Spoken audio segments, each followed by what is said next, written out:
तो क्या हाल है बाल को मैंने देख लिया फिल्म फिर आई हसीन दिलरुबा, ये सीक्वल है हसीन दिलरुबा का। आपको बताते चलूं कि हसीन दिलरुबा फिल्म आई थी 2021 में और उसका सीक्वल आया है आज यानी 2024 में, लगभग 3 साल बाद। तो आज के इस वीडियो में हम इसी फिल्म के बारे में रिव्यू करेंगे। सो कसं काय मंडळी सन 2021 में आई फिल्म हसीन दिलरुबा में हमने देखा था पति पत्नी और वो वाला एंगल था, और उसी के साथ साथ लव सेक्स और धोखे वाला एंगल था, क्योंकि उस फिल्म में नील को रानी और ऋषि दोनों मिलकर मार डालते हैं। आपको बताते चलो उस फिल्म की जो स्टार कास्ट थी उसमें हमें तापसी पन्नू, विक्रांत मैसी और हर्षवर्धन देखने को मिले थे, पर इस बार पिछले पार्ट में हर्षवर्धन को पे लगाया था, तो इस पार्ट में हमें हर्षवर्धन देखने को नहीं मिल रहे, पर हर्षवर्धन को रिप्लेस करते हुए नजर आते हैं विकी कौशल के भाई सनी कौशल। और आपको बताते चलो कि सनी कौशल का कैरेक्टर जिस तरह का ट्रेलर में देखने को मिला था उससे कहीं ज्यादा डिफरेंट है। इस फिल्म में हमें नील के चाचा भी नजर आते हैं, जो कि नील की लाश का या फिर नील की मर्डर मिस्ट्री को सॉल्व करते हुए नजर आते हैं, पर घंटा उन्हें कुछ नहीं मिलता है।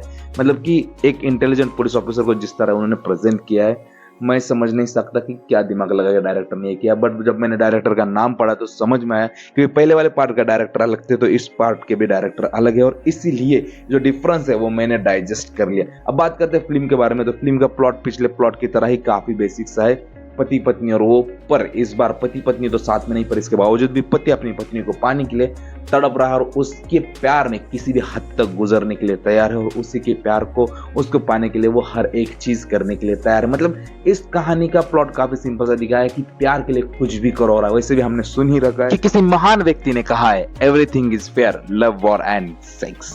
मतलब ये नहीं है everything is fair in love and war कहा है, बट आजकल सेक्स में भी चल रहा है। तो आपको बताते चलो गाइज, इस फिल्म की कहानी इसी दायरे में चलती हुई नजर आती है, और इस बार वो की भूमिका निभाते हुए नजर आते हैं सनी कौशल। और क्या कैरेक्टर निभाए सनी कौशल, जिस तरह साइकोपैथिक कैरेक्टर सनी कौशल ने निभाया ना, हैट्स ऑफ है बंदे के लिए। मतलब विकी कौशल का भाई ये लगता है भाई इतनी तरह के एक्टिंग वेरिएशन ये बंदा देता है, सो हैट्स ऑफ इनके लिए। कहानी काफी सिंपल सी नजर आती है, और पिछली कहानी की तरह इसमें हमें कुछ भी वो सरप्राइजिंग सा एलिमेंट नजर नहीं आता है, वो सरप्राइजिंग सी थिंग नजर नहीं आती है, वो एक्साइटमेंट नहीं नजर आते। इवन रानी का कैरेक्टर जो पिछले पार्ट में लाल साड़ी में जो आग लगा रहा था, वो इस पार्ट में आग लगाता हुआ नजर नहीं आता है। पर अगर कोई चीज इंप्रेसिव से लगती है इस पार्ट में, तो वो है विक्रांत मैसी का कैरेक्टर, जो पिछले पार्ट में पहले डल दिखाता है और बाद में फायर निकलता है, पर इस पार्ट में पहले से ही वो फायर निकलता है। और साथ ही साथ सनी कौशल, बाय गॉड बंदे ने तो दिल जीत लिया।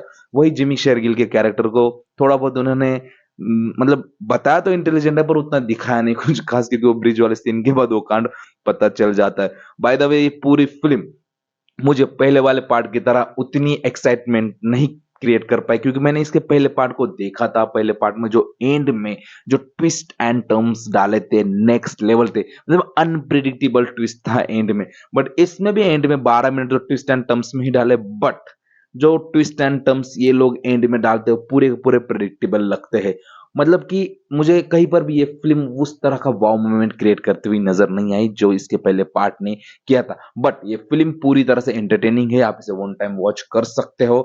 पिछली फिल्म की तरह एक्सपेक्टेशन लेकर अगर आप इस फिल्म को देखने को बैठोगे तो ये फिल्म आपको डिसअपॉइंट कर सकती है, जो मेरे साथ किया। बट अगर आपने पिछला पार्ट नहीं देखा और डायरेक्टली इस फिल्म को देख रहे हो, और पिछले पार्ट के साथ इस पार्ट का कोई लिंक नहीं है, पिछला पार्ट देखना ही जरूरी नहीं है, आप सीधा इसको देखोगे तो भी आप समझ जाओगे। तो आप डायरेक्ट जब इस फिल्म को देखोगे तो ये फिल्म आपको डेफिनेटली पसंद आएगी, क्योंकि उस तरह की चीजें इस फिल्म में है जो एक न्यू वॉचर को पसंद आ सकती है। बट जिसने इसके ओल्ड वर्जन को देखा है वो इसके न्यू वर्जन के साथ जब ओल्ड वर्जन को कंपेयर करेगा तो वो उसे उतना खास सा पसंद नहीं आता। बात करें परफॉर्मेंस वाइज, तो परफॉर्मेंस सबकी लाजवाब थी, इंक्लूडिंग तापसी पन्नू। उनकी भी परफॉर्मेंस ब्लास्ट कर रही थी, बस कहीं कहीं पर मुझे जिमी शेरगिल की परफॉर्मेंस ने थोड़ा बहुत डिसअपॉइंट किया। वो जबरदस्त परफॉर्मर है, बट उन्हें उतनी स्पेस देनी चाहिए थी, वो और भी ज्यादा बेहतरीन परफॉर्म कर सकते थे। ऑलराइट, ये पूरी फिल्म मुझे ओके ओके सी लगी अकॉर्डिंग टू मी, बट आप अगर फ्रेशर हो आप देखोगे तो ये फिल्म आपको जबरदस्त महसूस होगी। मैं इस फिल्म को अपनी तरफ से दूंगा 5 आउट ऑफ 2.5 रेटिंग, क्योंकि मैंने इसका पहला पार्ट देख चुका हूं। अगर मैंने वो पार्ट नहीं देखा होता तो मैं इस फिल्म को शायद इस समय पर 5 आउट ऑफ 4 रेटिंग दे सकता था। बट जो भी है, ये थी मेरा personal opinion about this film. अगर आपने नहीं देखा तो प्लीज जाके इसे नेटफ्लिक्स पे देखिए, फिल्म आपको जबरदस्त है, वन टाइम वॉचिंग है, एंटरटेन करती है। ऑलराइट गाइस, आज के लिए बस इतना ही, फिर मिलते हैं नेक्स्ट वीडियो में। Bye bye.